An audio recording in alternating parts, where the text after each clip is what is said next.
एक और बड़ी खबर आपको बता दें कि अमेरिकी विदेश मंत्री मार्को रूबियो का बयान,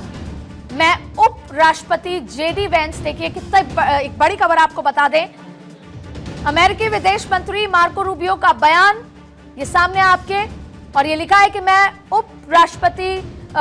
कि देखिए मैं प्रधानमंत्री मोदी से भी फोन पर बात की, ये बताया जा रहा है कि प्रधानमंत्री मोदी से फोन पर बात की। इसके साथ आप देखिए अमेरिकी विदेश मंत्री रूबियो का ट्वीट भी आया है, आप ट्वीट आपको स्क्रीन पर नजर आ रहा है। मैंने उपराष्ट्रपति जेडी वेंस पूरी रात लगे रहे, ये बात उन्होंने बताई, और इसके साथ साथ उन्होंने ये भी कहा कि मैंने प्रधानमंत्री नरेंद्र मोदी से फोन पर बात की। ट्रंप ने अपने सोशल मीडिया पर दावा किया, उसके बाद पाकिस्तान, और अभी मेरे साथ मौजूद है पूर्णिमा मिश्रा न्यूज रूम से, उनके पास जाएंगे। अदिति, मैं बस इतना समझना चाहती हूँ, आपसे मैं चर्चा करना चाहती हूँ अदिति इस बात को लेकर कि जो ट्वीट आए हैं उन ट्वीट में एक क्रक्स निकलकर सामने आता है, वो ये कि India and Pakistan have agreed to a full and immediate ceasefire. अब इसमें दो बातें समझने वाली हैं कि एक तरफ आतंकवाद को लेकर जो भारत की कार्रवाई थी, पाकिस्तान को संदेश देना था, पाकिस्तान को आइसोलेट करना था, पूरे विश्व भर में ये बताना था कि पाकिस्तान कैसे स्पॉन्सर करता है टेररिज्म को, वो एक तरफ है। दूसरी तरफ जब से भारत की तरफ से डिप्लोमेटिक एक्शन लिए गए थे तब से सीज फायर वायलेशन बॉर्डर्स पर हो रहा था। क्या इन तमाम ट्वीट्स के आधार पर यह समझा जाए कि बॉर्डर्स पर जो सीज फायर वायलेशन हो रहा था वो फुली रोक दिया जाएगा? जिस तरीके से हमले पाकिस्तान करने की कोशिश कर रहा था और भारत रिटेलिएट करने की कोशिश कर रहा था वो फौरी तौर पर रुक जाएगा, लेकिन जो एक्ट ऑफ टेरर पाकिस्तान की तरफ से किया गया था उसको लेकर क्या? सबसे बड़ी बात यह है कि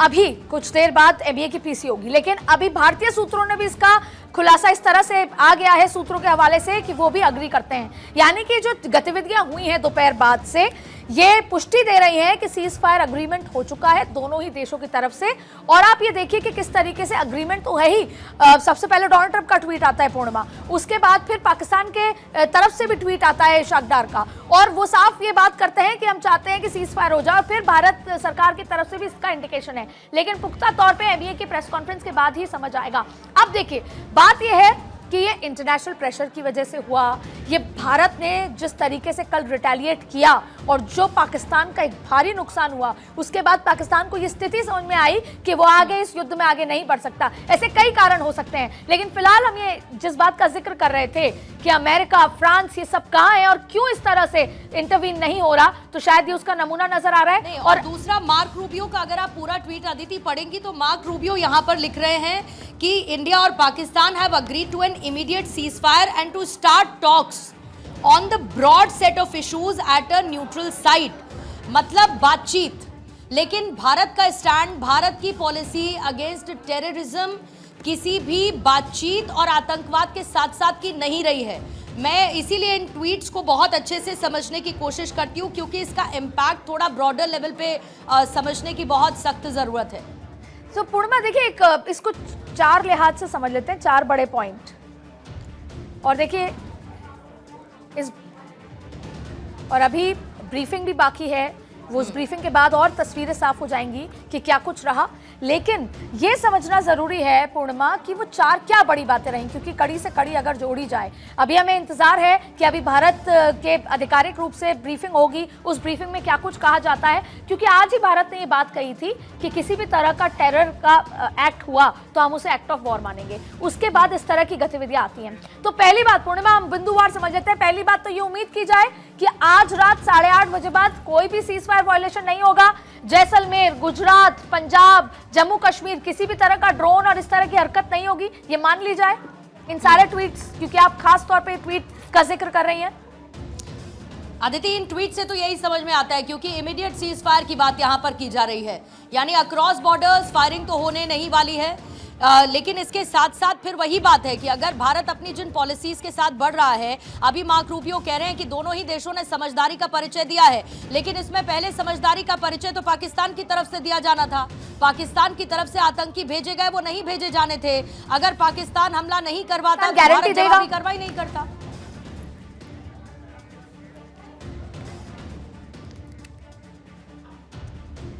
और देखिए मेरे साथ ब्रिगेडियर विनोद दत्ता भी मौजूद हैं, रक्षा विशेषज्ञ। विनोद साहब, ये बताइए कि अब जिस तरीके से ये तमाम ट्वीट्स आने शुरू हुए हैं, भारत के आधिकारिक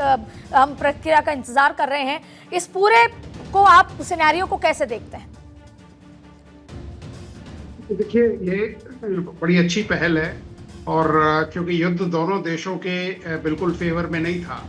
और भारत कतई पाकिस्तान पे युद्ध नहीं करना चाहता था, से हम इसको जो मतलब इस मसले को आपस में हल कर लिया जाए। लेकिन पाकिस्तान की जो हुकूमत थी उसको कई लोग मिसगाइड कर रहे थे, खासकर पाकिस्तान आर्मी के सेनाध्यक्ष।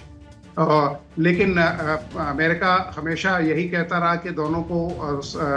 शांति से काम लेना चाहिए, दोनों को एहतियात बरतनी चाहिए। और अमेरिका ने ये शायद अगर ये खबरें सही हैं तो इंटरवीन करके अगर उन्होंने सीज फायर की दोनों देशों को सलाह दी है। ब्रिगेडियर साहब, ऐसी तो स्थिति में ये मान लिया जाए कि हम पाकिस्तान पर विश्वास कर सकते हैं?